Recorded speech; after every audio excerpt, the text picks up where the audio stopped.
What's up mga bossing? So for today's vlog, pag-usapan natin ang pinagkaiba ng ATR 160 at bagong Fortress 160 ng Bristol Motorcycles and QJ Motor. Parang hindi din mahirapan yung mga nagtatanong sa akin kung anong mas maganda ba, si Fortress ba o si ATR 160. Dahil halos parehas lang naman ito ng displacement at check na rin natin yung price point din ng dalawa kung ano yung pinagkaiba.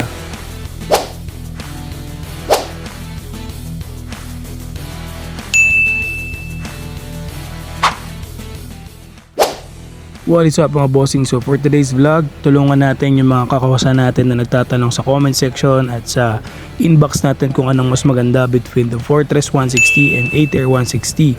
Kaya subukan natin gumawa ng vlog para makatulong tayo sa mga tropa natin na nagtatanong between these two scooter. Yan mga chong, kakatapos lang natin mag-deliver ng mga order natin. So itong ATR 160 is 7 months na natin gamit. Kita nyo naman, may mga konti na tayong upgrades dyan tulad ng MDL, protection film sa headlight, tsaka yung magandang anti-scratch nya.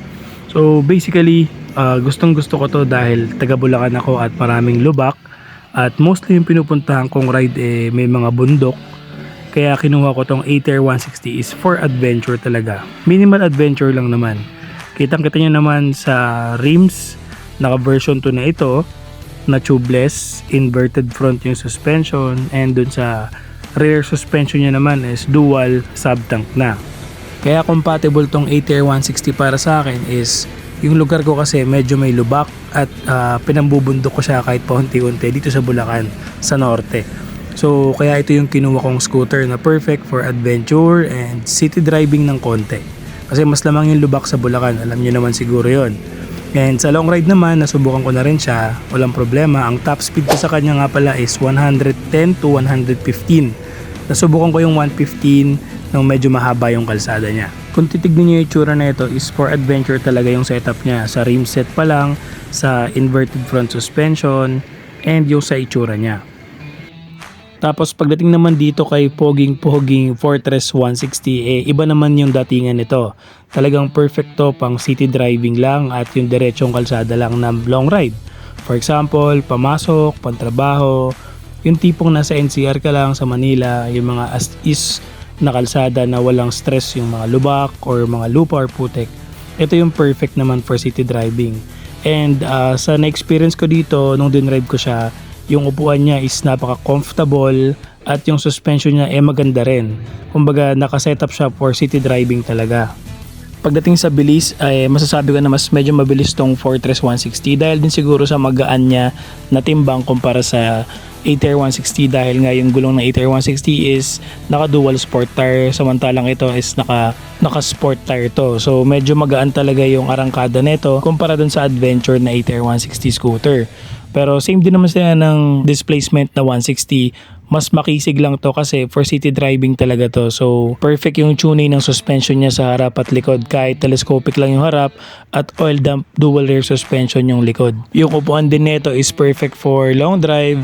Lalo na kapag walang mga lubak, yung tipo magmamarilaki ka lang or Infanta Quezon, yung as in diretsong kalsada lang. In terms naman sa specs, halos parehas sila ng ATR 160. Meron din tong phone connectivity, meron din itong dual channel ABS, at meron din itong traction control tulad din ng ATR 160. Kaya halos parehas lang ang specs. Meron din itong tire pressure monitoring system or sensor, same din ng mga bagong labas na ATR 160. Kaya kung taga city ka or NCR or mahilig ka magmarilaki or Infanta Quezon or long ride na walang lubak or sensitive ka sa mga lubak, ito na yung Fortress 160 na pasok sa'yo. Ngayon, kung nakatira ka naman sa bandang norte or sa bandang may mga lubak at mahilig ka sa bundok dumaan or yun ang iyong ruta lagi, I suggest yung ATR 160 yung kunin mo.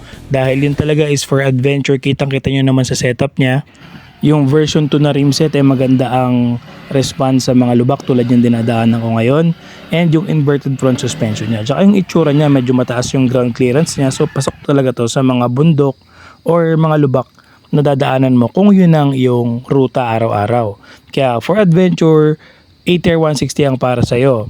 Pero kung ang trip mo naman is laging nasa trabaho or pantrabaho mo lang to, nakatira ka sa NCR, BGC, Makati ang work mo, tapos every Sunday nagre-ride ka sa Marilake, Infanta Quezon, pasok sa'yo itong Fortress 160. Basta walang mga lubak, solid to kasi medyo may kababaan ng ground clearance nito, pero standard din naman, parang sa PCX lang din.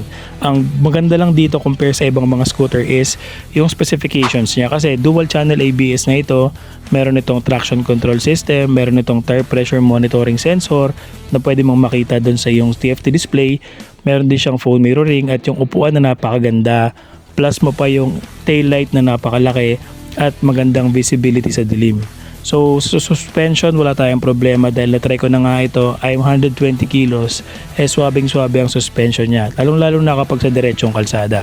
So if you want diretso lang at hindi ka masyadong dumadaan sa mga bundok at lubak, ito na yung kunin mo, Fortress 160 for city driving.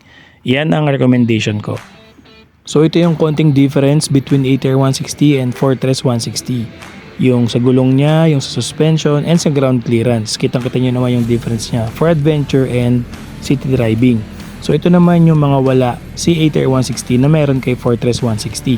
Yung kanyang backlight button assist, may ilaw na yung mga buttons niya, and integrated na yung signal light niya, at saka yung very comfortable na camel back seat ni Fortress 160.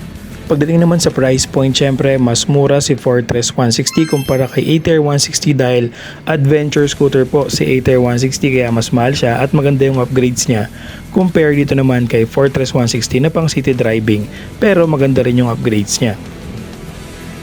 Ngayon, ito na ang ultimate answer ko sa mga tanong nyo. Kung mahilig ka sa adventure at mag-offroad, try mong kunin yung ATR 160 for adventure.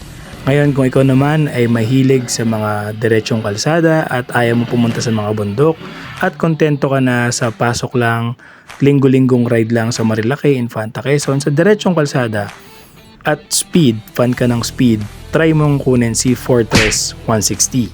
So hopefully nakatulong tong vlog na to para sa inyo at para malaman nyo kung ano yung best scooter para sa inyo. Madali lang naman yan kasi kung adventurous ka, try mo yung ATR 160. Kung city driving ka lang, try mo naman yung Fortress 160.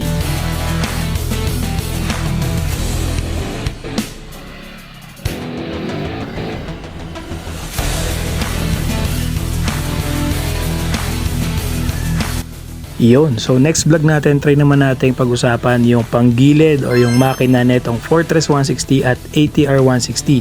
Kung parehas lang ba sila at kung ano yung mga parts na available na aftermarket para sa Fortress 160.